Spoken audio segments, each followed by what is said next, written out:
Okay.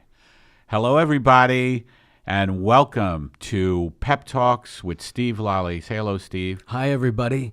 I'm just so thrilled to be here with Eddie. Eddie's in a great mood today, and we're going to have a wonderful podcast. You know, I was going to take a swim today because part of mental health and the President's Physical Fitness Council. By the way, did you know the President's Physical Fitness Council is dead? Anyway, the President's Physical Fitness Council. Do you remember when there was actually a President's Physical Fitness Council? Like they had, they were figureheads, but they were guys or gals, guys and gals, guys, gals, animals, who would say things like, "It's the young man of today should run and jog and swim and eat his vegetables and meat and all that." You know what I mean? I think this might be before my time. Did Reagan have one of those? They've been around for a long time. I think they even had him Obama. I think under Trump, they were shot, the President Physical Fitness Council.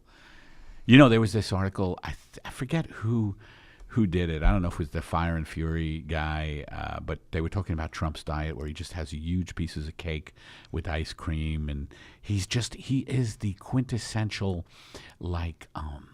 what is that, despot or Henry VIII type character where he's just like eating like crazy. And King Herod. And then he finishes like he wipes his...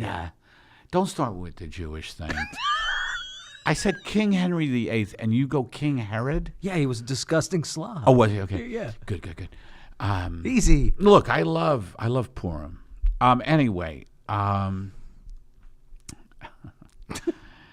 Anyway, so I was supposed to take a swim today, folks, and good evening, good afternoon, whenever you're listening to this. If you're watching it on Facebook Live in Southern California and in the Pacific Time Zone, it is about 4:40, and the weather has been lovely here, meaning it's not too hot. It's been really nice. I'm very sensitive to the weather. Very sensitive to the weather. Hot weather can trigger panic attacks with me. That's why he lives in the valley. I know, and I live in the valley, which is very hot, but it's been very nice lately. So I go out, and the only thing that can trigger panic attacks with me now is lack of money, fear of violence, intimacy, and getting up. But anyway, I was supposed to go for a swim today, and I went to go for a swim. And I had forgotten my swim goggles, and it was in a gym. I forgot my swim goggles, and I forgot my flip-flops, and God knows what is on the floors of these gyms, right? I don't want to get a staph infection. Man, for a guy who talks about, preparing for the end of times, this is not... I don't prepare for the end of times. I know the end of times are coming, but I don't even have a can good. I have no can. I have some canned goods, vegan. Do you have a can opener? That's the main thing. Yes, okay. Of course I have a can opener, but I don't stock for the apocalypse. To me, it's going to be who would want to survive the apocalypse, right? I'm going to throw myself, on a broadsword. What are you going to do for the apocalypse? I'm going to try to get a job with the guy on the front of the Jeep who's telling jokes to the Overlord. I'm going to try to have that job. Do you know who that's going to be? I'm wondering if you have an in. I don't know what you're talking about. Explain what you're talking about. Your job, your future job after when Beyond Thunderdome, when it all goes down. Where in Beyond Thunderdome, if anybody saw this little movie by Chris Nolan, and how about a hand for Chris Nolan? Fuck him, Chris Nolan. Was it really Chris Nolan who did that movie? Man, you got all kinds of fucked up facts at your fingertips. You didn't know Christopher Nolan did no. The last Mad Max movie? No, I didn't know that. Oh, Chris Nolan. I knew David Fincher did the third Alien, but I didn't know. Mm-hmm. Yeah. I don't know how that relates to you didn't know that Christopher Nolan did the last Mad Max, but David Fincher did the third Alien. I didn't know that Fincher did the third Alien, and I thought Fincher was a type of bird. And a beautiful little bird. Beautiful little bird. Are you a bird person? I mean, yeah, I like sparrows. Sparrows are I dig sparrows.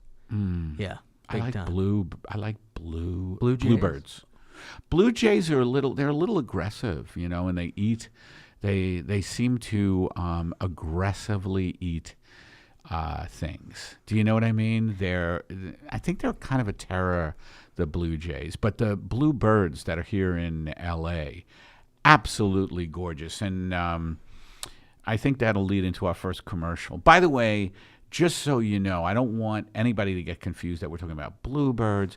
The apocalypse, the end of our society, the end of America is coming with a financial collapse. We're going to be reading a little bit from a Chris Hedges article today. And actually, let me pull that article up because it's an article I shared on Twitter and Facebook yesterday, and it got a lot of...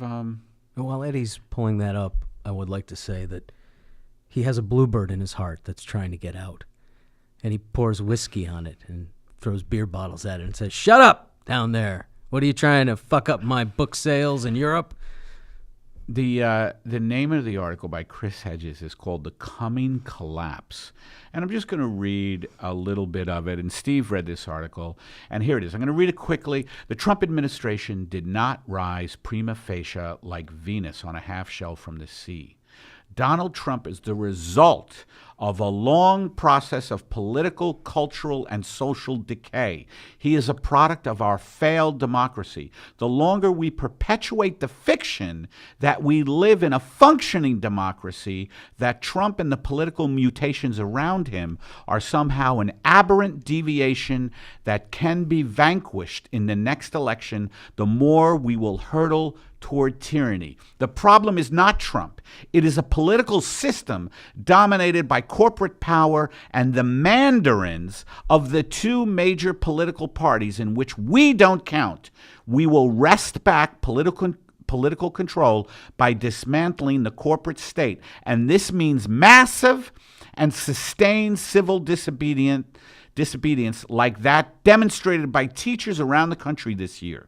If we do not stand up, we will enter a new dark age. The Democratic Party, which helped build our system of inverted totalitarianism, which means that we are, I've read Hedges before, and that term inverted totalitarianism means it isn't this totalitarianism enforced, like a Nazi-type police state, even though we do live in a police state.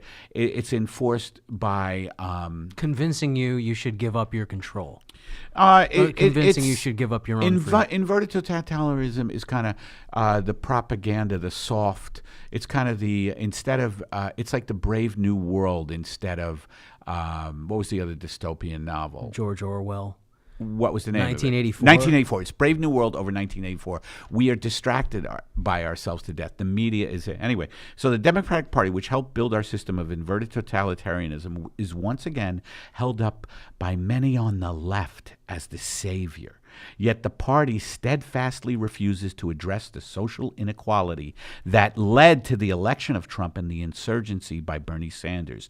It is deaf, dumb, and blind to the very real economic suffering that plagues over half the country. It will not fight to pay workers a living wage. It will not defy the pharmaceutical and insurance industries to provide Medicare for all. It will not curb the voracious appetite of the military that is disemboweling the country and promoting the prosecution of futile and costly foreign wars. It will not restore our lost civil liberties, including the right to privacy, freedom from government surveillance, and due process. It will not get corporate and dark money out of politics. It will not demilitarize our police and reform a prison system that has 25% of the world's prisoners, although the United States has only 5% of the world's population.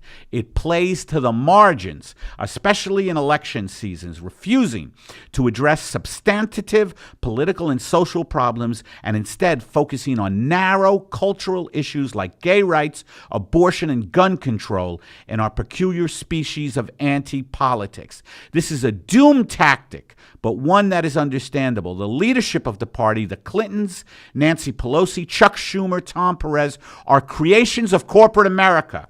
In an open and democratic political process, one not dominated by party elites and corporate money, these people would not hold political power. They know this.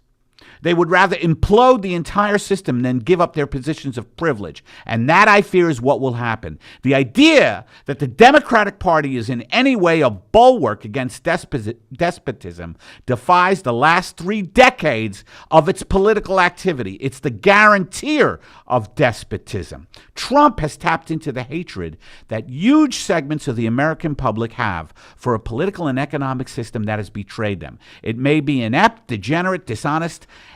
He may be inept,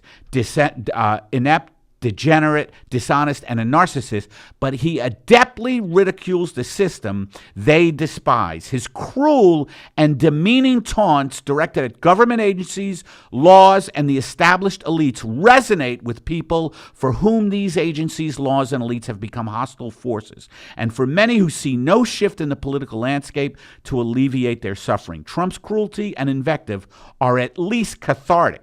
Trump, like all despots, has no ethical core. He chooses his allies and appointees based on their personal loyalty and fawning obsequiousness to him. He will sell anyone out. He is corrupt, amassing money for himself. He made $40 million from his Washington, D.C. hotel alone last year and his corporate allies. He is dismantling government institutions that once provided some regulation and oversight. He is an enemy of the open society. This makes him dangerous. His turbocharged assault on the last vestiges of democratic institutions and norms means there will soon be nothing, even in name, to protect us from corporate totalitarianism. But the warnings from the architects of our failed democracy against creeping fascism, Madeleine Albright among them, are risible. They show how disconnected the elites have become from the zeitgeist. None of these elites have credibility. They built the edifice of lies, deceit, and corporate pillage that made Trump possible. And the more Trump demeans these elites and the more they cry out like Cassandras, the more he salvages his disastrous presidency and enables the kleptocrats pillaging the country as it swiftly disintegrates. The press is one of the principal pillars of Trump's despotism. It chatters endlessly like 18th century courtiers at the court of...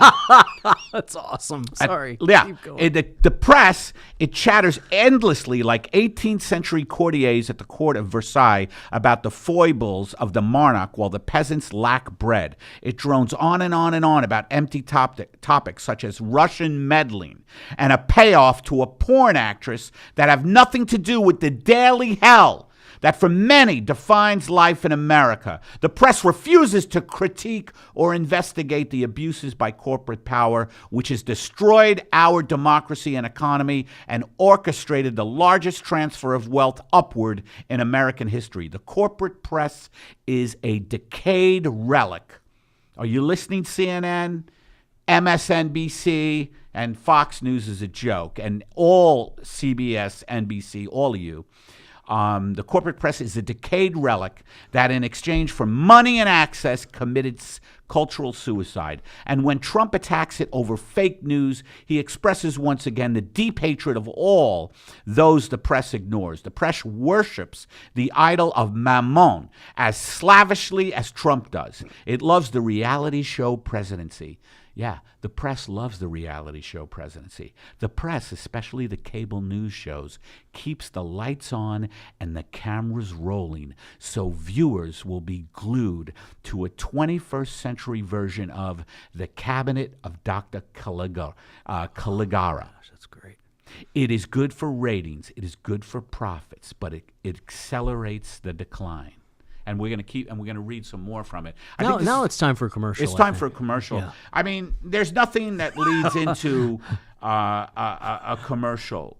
Better than dystopian poetry is basically what that is. Absolutely. Really, absolutely. And our first commercial, this is a great sponsor of the show. As you can imagine, it's hard to get sponsors of a show that is this radical. And the Chatsworth Actors Guild is an absolute, thank you, Chatsworth Actors Guild, for believing in this show. And let me read you this. Sorry, Chatsworth Actors Guild. Do you feel a love for acting deep inside yourself? Have you ever performed live in front of a webcam or one-way mirror? Have you ever wondered how to turn, quote, 7 minutes heaven 7 minutes in heaven into a career. Join the fun at the Chatsworth Actors Guild and let the world of acting be spread open for you. CAG member benefits include CAG membership tote bag, help getting your demo reel onto the dark web, doctors who know about butt stuff, access to over 130 hours of Tony Robbins self-help seminars. Listen, if you have dreams of becoming a celebrity actor, you should know it's not easy. It takes dedication, talent, and several hours in the back of a windowless panel van where a couple of guys from Home Depot film you with flip phones as you do. What we in Hollywood call eating a Vaseline sandwich. Take it from me, you don't want to eat that sandwich alone. Join Chatsworth Actors Guild today, CAG, and let the acting begin. And I would like to say, by the way, that the Chatsworth Actors Guild had been accused of being a Russian fake ad campaign put on progressive media like ours to sway people to vote for Trump. And I want to let you know I belonged to the Chatsworth Actors Group. This is a great example of a Chatsworth Actors Guild graduate, Steve Lawley, who has lived in tents, Yes. RVs, and alleys, and right now he's currently living inside of a very large man's ass, and it's a roomy, spacious 2-bedroom ass, and he is absolutely a great member of the Chatsworth Actors Guild. Chatsworth Actors Guild. That's a guild that's worth a chat. And also, by the way, what we do every week is we read, we listen to phone messages left to us. And as I've said before, you can leave me and Steve Pep Talks a message, a comment, anything you want to leave on the phone. And the number is 424-262-0904. That's 424-262-0904 to talk to the podcast. And here's a message this week from Dara. Here we go. And listen up. Hi, this is Dara calling again. I'm doing the LA Times word jumble, and the letters are N-A-D-E-A-G. 6-letter word, N-A-D-E-A-G. It's impossible. I was thinking of just calling the Times to report the problem, but I think that the edible marijuana that I ate 2.5 hours ago also may be a factor. N-A-D-E-A-G. Thank you. Bye. Great call. Great call. And I just want to point out, and I don't know if Darren knew this or not, but edible marijuana and the word jumble are actually banned in I think it's about 10 states. Now, you can do the word jumble on psilocybin. You can do it on organic mescaline. And I think... Stevia? Say that again? Stevia? Stevia is a sweetener. Not if it's not organic. What is it? It's a stimulant. It's legal. With Oxycontin and a word jumble you're not supposed to do. You can do Oxy and Sudoku. You can do Oxy and Sudoku. In the state of California. So anyway, in the state of California, you can do a word jumble and edible. And Dara, those letters you gave me, the word you were looking for is agenda. But thank you for the call, and keep up the good work. That was the best call we've had. Yeah, that was a great call. That was a great call. And the word jumbles and edible marijuana are a difficult thing, to do. So anyway, how has this week been for you? You have a show you want to promote. Yeah, I'm going to be at the Long Beach Wrigley Comedy Chew on Saturday night. God, that doesn't sound me like good. It just doesn't sound. It doesn't sound good on the Comedy Chew. Yeah. Why? Oh, because it's Wrigley. Wrigley, yeah. Wrigley's the neighborhood in Long Beach. What do you mean? There's a neighborhood in Long Beach called Wrigley. Oh, really? And Is there a gum factory there's there? two guys who, no, I don't know. Maybe I'm just wondering why I have the neighborhood's called Wrigley. No fucking idea. But they create a comedy show in the neighborhood, and it's free for everybody who comes. And they feed them, and they feed everybody, and it's free. And then they have comedy, and they pay the comics, and it's a once-a-month thing. And they feed everybody? Yeah. For free? Yeah. Ah, this is great. It's not vegan, though, so, I would have invited you.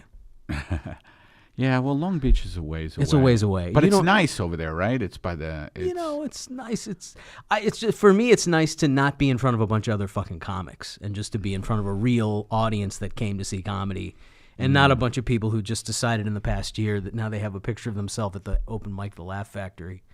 And there's 70 of them, at the Nerd Melt on fucking whatever the fuck it's called, And I get to go out. About open mics. I left that world. No. Okay. The open mics aren't just like that. All shows are like that now. What? It's fucking Soylent Green. What is like that? You're now? removed from that world. Yeah. Yeah. You're removed. What? Thank God you're removed from that world. What is it like now? I should take you. down. I would there. go one night. But what is it like now? There? It's like you remember like Grapes of Wrath, Soylent Green. The Jodes. You know what happened was I think 10 years of Comedy Central. They put on so many fucking horrible comedians that people who weren't funny watched it and went, because, I watched Carlin and went, I'm scared of this. I don't know if I can do this. I think these people watched Comedy Central and they went, oh no, I think I can do that. So now there's people who aren't funny who are believing they're going to be, so they're all. That's too bad because it waters down what is funny, and audiences. What happens, too, when the great majority of comedians are not funny is that audiences get trained to smile and laugh at unfunny things, right? But luckily there are a lot of good comedians, too, out there. And they see the good comedians and they go, oh, wait, this is good. Well, and some of those comics, who knows who will be great that comes out of that. You never know who's going to be a great, maybe some shitty comic who's just starting out will end up being, Richard Pryor or something. I don't know. But But what disturbs me is audiences laugh hard at polite humor. That bothers me. At polite humor? Like what do you really mean? Describe this. What do you mean by polite politically humor? correct, I can't explain it. You just have to be Well, you in front have of to it. because you... John Mulaney? I don't know. I mean... He is polite. John is polite. He's considered a brilliant writer. The industry loves John. They consider him a brilliant writer. He's a nice guy. I know John.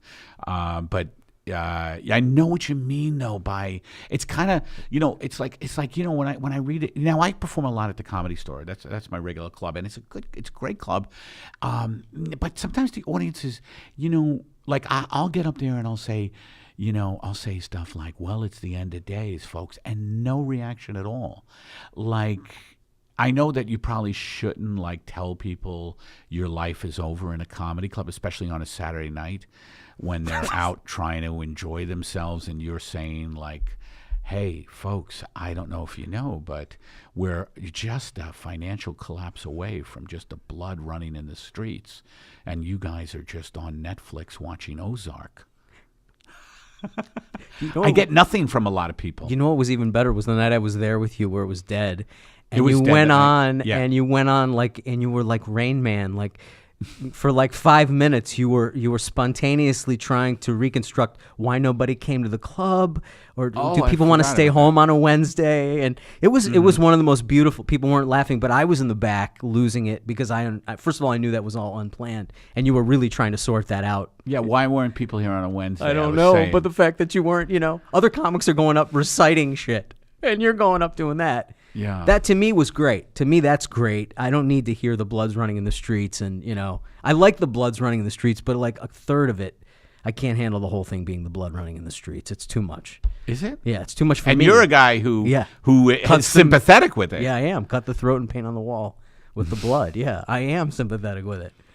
I dig it. Just not the whole thing. But anyway, yeah, not. Comedy Store's a good place to do that, though. You can't do that at the Improv, right? I mean, you can't. You could do it wherever you want. I mean, I've done it at the Improv. I mean, I don't know if you could do it at the Laugh Factory. We're talking about L.A. comedy clubs now, and the Comedy Store is the best of them, that's for sure. I want to read a little more from this Hedges thing. Oh, man. Okay. but it accelerates the decline. His last thing was about the press just fucking being courtesans, mandarins to this shit, and it's good for their ratings. And he goes, all this will soon be compounded by financial collapse. Wall Street banks have been handed $16 trillion in bailouts and other subsidies by the Federal Reserve and Congress at nearly 0% interest since the 2008 financial collapse. They have used this money, as well as the money saved through the huge tax cuts imposed last year, to buy back their own stock, raising the compensation and bonuses of their managers, and thrusting the society deeper into untenable debt peonage. Sheldon Adelson's casino operations alone got a $670 million tax break. Adelson was a big supporter of Trump. Under the 2017 legislation, the ratio of CEO to worker pay now averages 339 to 1, with the highest gap approaching 5,000 to 1. The circular use of money to make and hoard money is what Karl Marx called fictitious capital. The steady increase in public debt, corporate debt, credit card debt, and student loan debt will ultimately lead, as Nomi Prins writes, to a, quote, tipping point when money coming in to furnish that debt or available to borrow simply won't cover the interest payments. Then debt bubbles will pop, beginning with higher yielding bonds. And by the way, this makes me want to see the movie I Feel Pretty by Amy Schumer. We tried for so many weeks to remember. Doesn't what I'm reading to you make you want to go see I Feel Pretty, the Amy Schumer vehicle? And that's what people are doing. They are going to see I Feel Pretty while this fucking country collapses. Nobody saw that movie. It was, it was a fucking... Oh, I'm sorry. I thought you saw the movie. I thought that's what people go see. They're like, I want to go see the Amy Schumer movie. While... It's a giant debt bubble. That's all it fucking is. That movie's like that. Do you understand the debt bubble that Hedges is talking about? Kinda. You don't. When when the money that's coming in is no longer sufficient to cover the interest on that money. Yeah, that's when it's all shit's gonna violently. It's gonna be irreparable. Is that what? That's what? Am I correctly? Do you think I think so. Right. You don't even entirely I don't understand financial stuff that well. I just know I don't have a lot of money in my bank account. An economy reliant on debt for its growth causes our interest rate to jump to 28% when we are late on a credit card payment. I do have that. It is why our wages are stagnant or have declined in real terms. If we earned a sustainable income, we would not have to borrow money to survive. It's why a university education, houses, medical bills, and utilities cost so much. The system is designed so we can never free ourselves from debt. Go see I Feel Pretty. Don't you think, though, that is there a hopeful thing that the society will get over its pretense with these boutique fucking, what did he call it? The 18th century courtesans chattering about, mandarins, courtisans, whatever, little sycophants who they just do the, they want access to the king. That's why they're called court. They want access to the court. They want to be in the court. They want to be in the spotlight, and they have they don't call out the Pentagon. They don't call out Wall Street. They don't call out the banks. No. The real thing that's fucking us. Now, how do we get them? That's what I want to know. I want you know what? Well, this is getting too heavy. Let's read another. We have a great sponsors. I'll read it. Yes, I know. We have great sponsors, and this one is Discount Decal Depot. And they've been a great, great friend of the show, even though we attack the big seats of power. Discount Decal Depot is your number one shop for Pro-America stickers for your automobile. Pro-America! Pro-America! Yeah! In support of the 2018 primaries, Discount Decal Depot is running a special promotion of 3% off all Ted Cruz quote-inspired tailgate decals. Did you know that, Eddie? I have a Ted Cruz decal that I use to clean up some of the cat shit that gets out of the box. But go ahead. We all know Ted Cruz. He's the poet laureate of the Republican Party. And he looks a little like Grandpa Munster. Yeah, it looks like they did something to his skin. He's a strange Doesn't it? It looks like guy. they took a syringe This is what we're down to in this country. If we didn't have I Feel Pretty, we'd have nothing. Do you understand me? If we didn't have that Schumer movie, we'd have nothing. And La La Land. What about En La La Land? And now you can share some of Ted Cruz's most inspiring quotes by plastering them across your tailgate in 7-inch tail letters or cleaning up cat shit on your kitchen floor. Show those blue state pussies that you are tough on crime by quoting the guy who tried to sue Dr. Seuss. Let those snowflakes know where you stand on major issues like stopping bad things and octopus bites. If you order now, we will also throw in 1 3-foot decal of Ted Cruz's face. Perfect for the hood of any utility vehicle. When those blue wave eras see Ted Cruz's weird, flaccid, baloney mouth grin in the rearview mirror, they will know you stand for eating bacon off the barrel of a smoking hot AR-15 while cowering from even the slightest confrontation. Do that again, that whole paragraph. When the blue wavers... come on, You're dude. fucking me up. I did it okay. Come on, do the... I'm sorry, decal. I'm sorry. This is a sponsor, and I want to apologize. Steve Lally did not see I Feel Pretty, and that's why he's having problems with this. Go ahead. When those blue wavers see Ted Cruz's weird, flaccid, baloney mouth grin and baloney. It's not. Never mind. When the blue balloon, it's balloon, asshole. I'm so... When the blue wavers see Ted Cruz's weird, flaccid, baloney mouth grin in their rearview mirror, they will know you stand for eating bacon off the barrel of a smoking hot AR-15 while cowering from even the slightest confrontation. Nothing says I stand with our government like plastering the soapy-eyed visage of the Zodiac killer, Ted Cruz, across the hood of your truck. Discount Decal Depot for all your pro-America card decal needs. That's great. I love that Discount Decal Depot puts out very specific politicians like Ted Cruz, and look for the Paul Ryan stickers coming out soon because he's retiring, and what a great man Paul Ryan was. Just a great man. Just, and again, these are people who, their souls were born in hell. They were born in hell. They're not going to hell. Born in hell, just no soul, no heart. But thank you, Steve. Thank you, for reading Eddie that. and Discount Decal. And Born in Hell could be a good campaign for a comedy title for a comedy album or a Discount Decal. Do you mind that we'll finish the Hedges article? No, it's heavy, but I think it's just hearing good you that read people hear it. Hearing you read it gives me hope. However, so this is Prince. Okay, however, the next financial crash. And thank you for listening to the podcast. And I'm sorry it's not a podcast that talks about how funny, movies are or, talks about how to fix a radio, to distract you from the fact that America is crumbling. I don't distract. I put your nose in it. Because so many of you are just like, I'm going to watch Netflix. I'm going to watch Netflix and take this pill. Not that I don't do that. By the way, it is funny that I come at people for exactly the same things I that do. you do.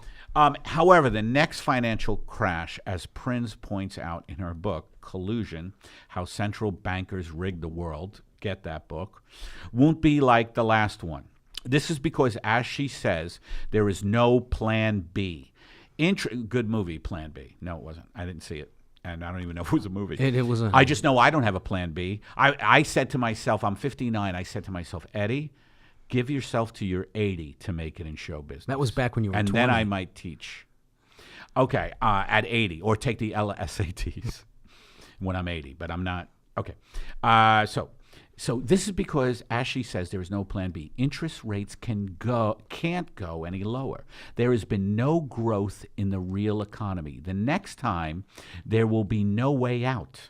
Once the economy crashes and the rage across the country explodes into a firestorm, the political freaks will appear, ones that will make Trump look sagacious and benign. And so to quote Vladimir Lenin, what must be done? And now here is Hedges answer to what do we do in this horrible circumstance. The next financial collapse will be fucking horrific. People will have no money, and there will be rage across the country. He says we must invest our energy in building a parallel popular institutions to protect ourselves and to pit power against power. These parallel institutions, including unions. Remember unions? You remember them? The teachers have gone on strike. We need fucking unions. Community development organizations. We need community. Local currencies. That one is new to me. Can I print out currencies? Local currencies. Alternative political parties. We need alternative political parties, not the fucking Democrats and Republicans. And food cooperatives. We will have to be constructed town by town. The elites in a time of distress will retreat to their gated compounds and leave us to fend for ourselves. Steve is already fending for himself. Basic services from garbage collection to public transportation. Check this out. Basic services from garbage collection to public transportation, food distribution, and healthcare will collapse. See Venezuela. See Venezuela for what this country is going to look like. Massive unemployment and underemployment, triggering social unrest, will be dealt with not through government job creation, but the brutality of militarized police and a complete suspension of civil liberties. Already goes on. Critics of the system, already pushed to the margins, will be silenced and attacked as enemies of the state. The last vestiges of labor unions will be targeted for abolition, a process that will soon be accelerated given the expected ruling in a case before the Supreme Court that will cripple the ability of public sector unions to represent workers. That's a case before the Supreme Court now. The dollar will stop being the world's reserve currency, causing a steep devaluation. Banks will close, and global warming will extract heavier and heavier costs, especially on the coastal populations, farming, and the infrastructure, costs that the depleted state will be unable to address. The corporate press, like the ruling elites, will go from burlesque to absurdism. Its rhetoric so patently fictitious, it will, as in all totalitarian states, be unmoored from reality. The media outlets will all sound as fatuous as Trump. And to quote W.H. Auden, the little children will die in the streets. Thank you for listening to our podcast. Please see Amy Schumer's I Feel Pretty. Let me finish. As a foreign correspondent, I covered collapsed societies, including the former Yugoslavia. It is impossible for any doomed population to grasp how fragile the decayed financial, social, and political system is on the eve of implosion. All the harbingers of collapse are visible. Crumbling infrastructure. We have it. I've seen it all over. Chronic underemployment and unemployment. Everybody knows that's the case. The indiscriminate use of lethal force by police, political paralysis and stagnation, an economy built on the scaffolding of debt, nihilistic mass shootings in schools, universities, workplaces, malls, concert venues, and movie theaters, opioid overdoses that kills some 64,000 people a year, an epidemic of suicides, unsustainable military expansion, gambling as a desperate tool of economic development and government revenue. That just happened with sports gambling. The capture of power by a tiny corrupt clique. Censorship, the physical diminishing of public institutions, ranging from schools and libraries to courts and medical facilities. The incessant bombardment by electronic hallucinations. Here we go. The incessant bombardment by electronic hallucinations to divert us from the depressing sight that has become America and keep us trapped in illusions. Please see I Feel Pretty by Amy Schumer. We suffer the usual pathologies of impending death. I would be happy to be wrong, but I have seen this before. I know the warning signs. All I can say is get ready. And I think that should lead us to our next sponsor. Mm-hmm. That's a perfect tie-in to our next sponsor, Roo Cheese. Roo Which, by the cheese. way, after it's all over, will be the only food left. That could be. And here we go, Roo Cheese. So you just heard it. I just read you Chris Hedges' latest article in Truthdig called The Coming Collapse. Now, I know a lot of people will be like, Eddie, why are you fucking depressing us? Eddie, why are you fucking making me scared? I think we should face reality. What do you think about that? I mean, what do you think about the Hedges piece? Because Matt, our producer, Matt Rasamoto, who writes our commercials, he was like, Jesus, don't ever let me read Hedges in the morning. Right. He said the morning because he gets anxiety in the morning. I say, when do you want to fucking read it? When is the best time to read that article? Twilight? Alone? Dusk? First of all, alone. Alone. Not with other people in the room. What do you out think loud. about, like, though, really putting this in people's faces? I don't think it's as bleak as Hedges says. Everybody says that. No. But I say that he has seen it before, and I believe him. He's a Pulitzer Prize winner. He's a brilliant guy, and he's on to it. He's trying to wake people up. I want to Why see. don't you because think I this- saw 50,000 people filling stadiums to hear Bernie Sanders speak. So there are people out there. It's not just people going to see. How is that going to stop what's happening? I don't know how it's going to stop what's happening, but I know I'm not alone. Bernie Sanders got undermined by the DNC it's not and the just Hillaristas. It's not just you and me.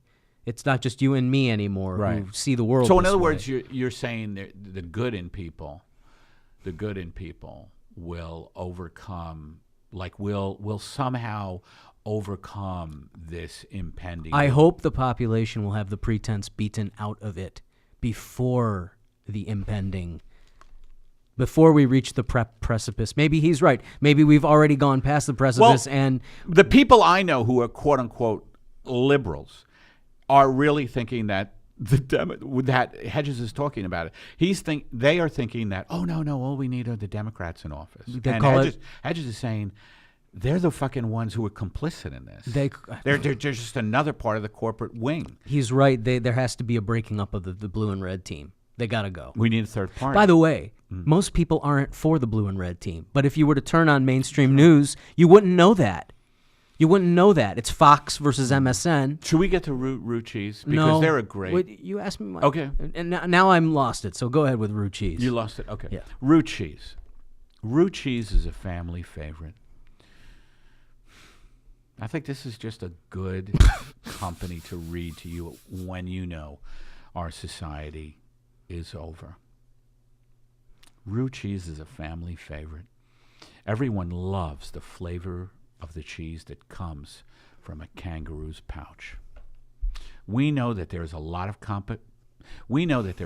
competition in the marsupial cheese market. But not only is Roo Cheese the original, but it is also the winner of 9 international marsupial dairy awards covering the delicious marsupial spectrum of opossum, mole, and wombat cheeses. That mole cheese is good, man. Mm-hmm. Yeah. Have you ever had mole cheese on a cracker while watching I Feel Pretty? Amy Chu? Ozark. I watch it while I eat it while I eat Not the watch same. Ozark. If you love the fine quality marsupial cheeses, then you will love our gourmet selection, perfect for any dinner party or sampling at home with a little wine while looking blankly at a wall, contemplating the dark choices you have made while attempting to scrape together a semblance of success. Let me read that to you again, because this is the point of Roo Cheese. If you love fine quality marsupial cheeses, then you will love our gourmet selection, perfect for any dinner party or sampling at home with a little wine while looking blankly at a wall, contemplating the dark choices you have made while attempting to scrape together a semblance of success. Is that speaking to you? It's speaking to me. Speaking in a whisper. Our blue cheese pairs playfully with a Shiraz while reminding you that life... I'm sorry, the Roo Cheese people, they're a playful bunch, and their cheese pairs playfully with Shiraz. But let me get through this, because It's painful and it's good. Our blue cheese pairs playfully with a Shiraz. Our blue cheese pairs playfully with a Shiraz, while reminding you that life is ultimately a worthless struggle. For when you step into the beyond, your story will be at best remembered only by your enemies. For those of you, you know what? Roo Cheese tells it like it is, and that's why it's a cheese for today's, debt bubble society. A cheese for a society that's hypnotized by electronic hallucinations. A society where the militarized police force and the Pentagon that starts these feudal and wars they can't pay for. This is the cheese for you. Roo Blue is very good while you watch episodes of The Office, Community. What was that one with Tina Fey that she had? That 30 Rock? Yeah, that show. Roo Blue is really good on a cracker. For those of you soft cheese lovers, our brie snuggles warmly around a Merlot like a bath towel noose over a curtain rod because, let's face it, let me tell you something. This laughter is born of intense knowledge and pain of our impending doom. I wish this could be a podcast where we're fixing a radio. We have no skills to teach anybody. We have no skills. That's why we read from other people's articles. For those of you soft cheese lovers, our brie snuggles warmly around a Merlot like a bath towel noose over a curtain rod. Because, let's face it, whatever waits for us after death sounds like a blessed release from our own self. Eddie, can you read that again? I have to I read want it you to get through that, because Eddie. I don't want can't Roo get through Cheese. that I don't want Roo Cheese to drop us because we're kind of a radical.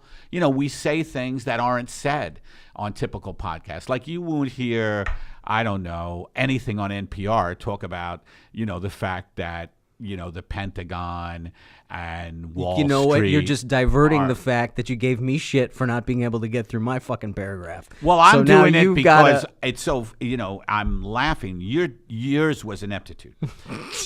Let me try this one more time. For those of you soft cheese lovers, our brie snuggles warmly around a Merlot like a bath towel noose over a curtain rod because, let's face it, whatever waits for us after death sounds like a blessed release from our own self-inflicted horrors.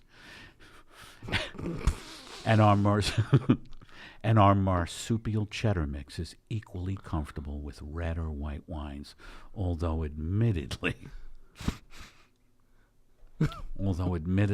a little nutty.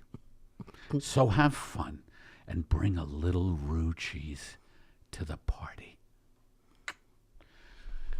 All right. Sorry about that, Roo Cheese. I just, I laugh sometimes about that stuff. By the way, I wrote a couple of L.A. That was Matt Rasamoto, who writes our commercials, our podcast producer. And, good job, Matt. And no, I mean, he gets these sponsors and he types out the copy, and he does a good job. I want to say, I wrote a couple of promos for LA, and tell me if you like these promos. Are unaffordable rents and over-congestion your thing? Sprinkle in insecure, desperate actors and Hollywood shark scum, and have we got a town for you. LA, it's waiting for you. The homelessness is to die for. And then I wrote another one.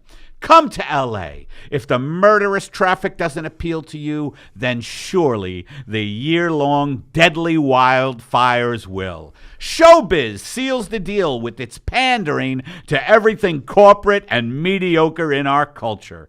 Come on, make it L.A. And I wrote snacks and treats. And I wrote one dystopian commercial. I kind of have a runner with this product.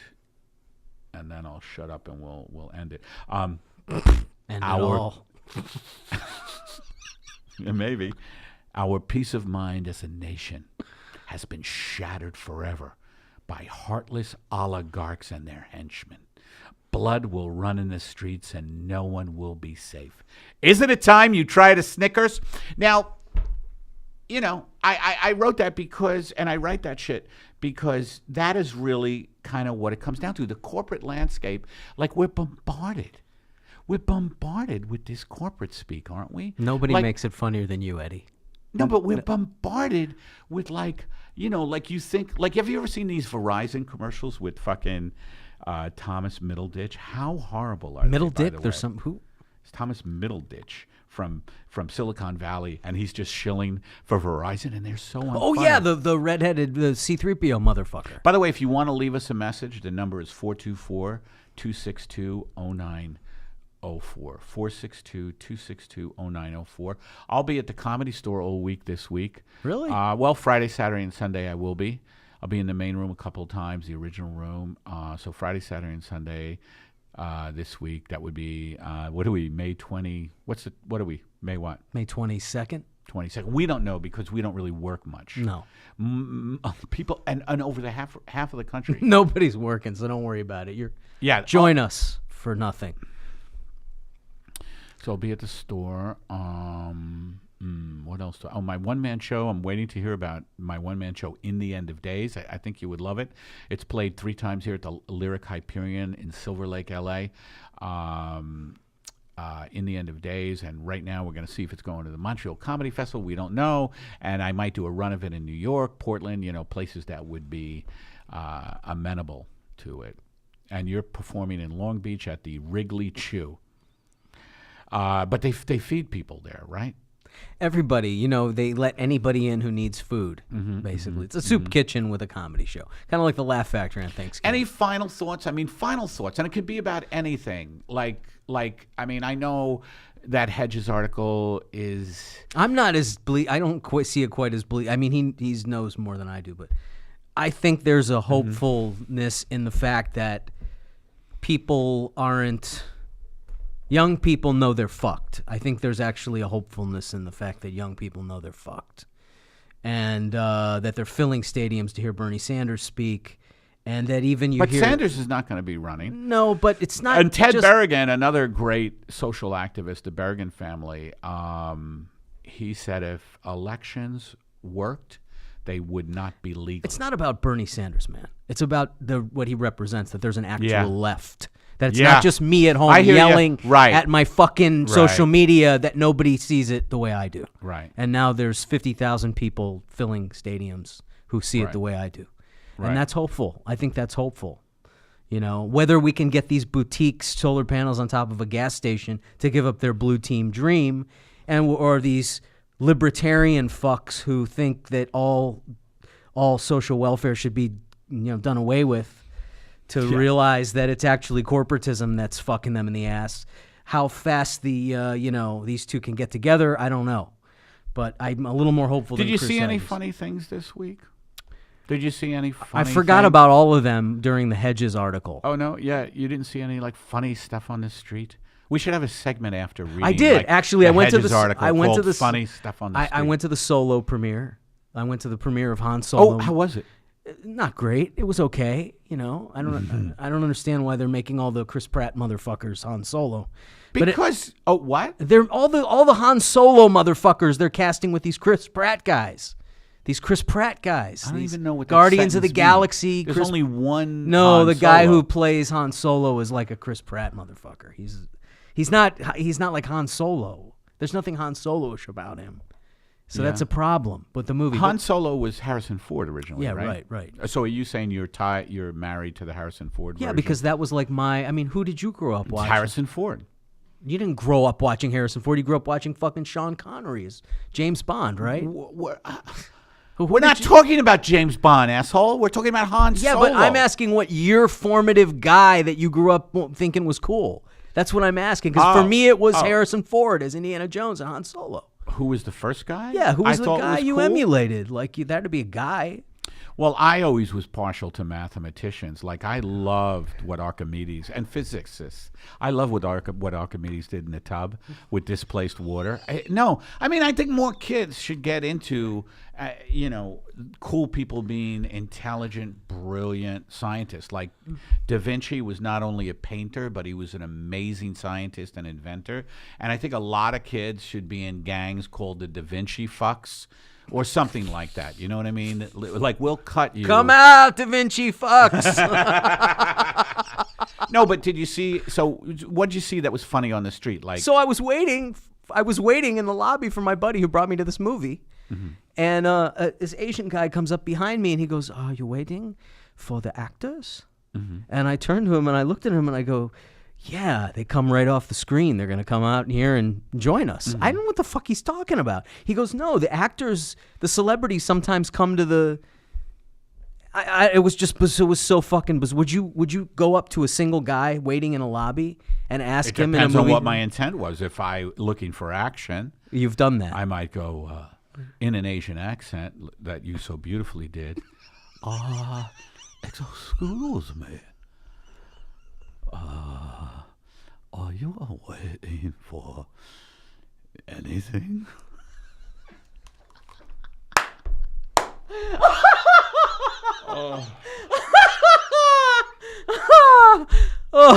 But you were so taken aback that this gentleman, I don't know why you had to describe his nationality or ethnicity, but you were so taken aback by this fellow saying, "Are you waiting for the actors?"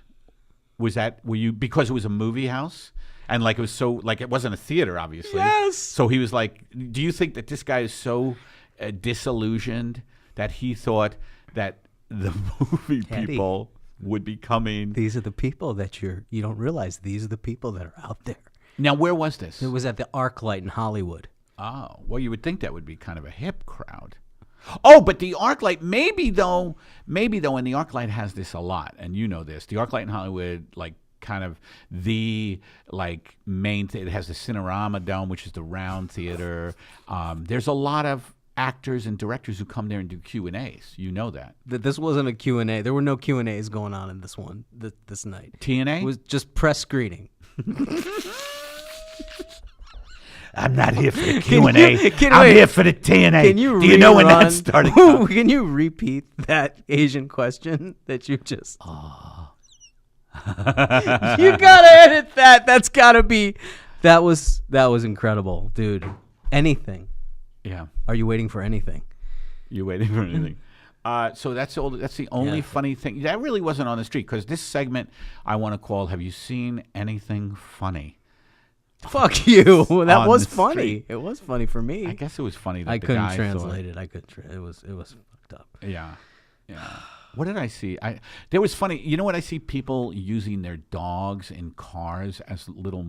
There was this husky sitting like through a sunroof. I love how people when they use. I don't love this, but when they have their animals like oh look at me. In New York, it would be a guy with the parrot walking down, like a guy with the parrot on his shoulder. Really? A big toucan.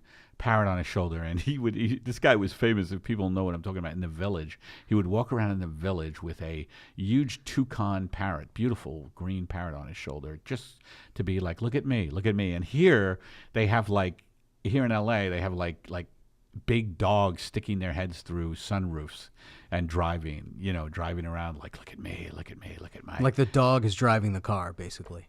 It's just a visual that they go for. They don't do it in New York as much as here. They don't drive as much. No, that's true. This is a driving culture out here. I don't know. I don't notice that. I noticed the dog out the window, but not through the sunroof. Oh, yeah. Well, I know. Since this is a segment called Have You Seen Anything Funny on the Street? That's why I saw that on the street, whereas yours was inside. Oh. Inside the ArcLight. Yeah. Right? Yeah. All right. Neither one are really funny, but we tried. We gave it a... Right. It wasn't so funny. It was sort of like, what the fuck? Why do you have your dog as a visual appendage to your ride? You know what I mean? You think it was part of the image, huh? It was part of the image of that guy's... It was part of his... A little bit. He felt cooler because he had the dog a little bit on the lookout. All right, folks. Well, that's our podcast. We'd like to end it on a down note. We like to end it on a segment I call, let's not have this segment work. Let's do a segment that is kind of like, it doesn't really hit. Let's end it like that. All right. Well, let's see. Let's want to thank ATC Comedy. Please read Chris Hedges. See Steve in Long Beach. What day is that? Saturday night. This Saturday night. He has no idea what the date is. I don't actually. What but is it's the this date? Saturday. 25th? And if you're listening to this a couple of months down the road, it still will be this Saturday.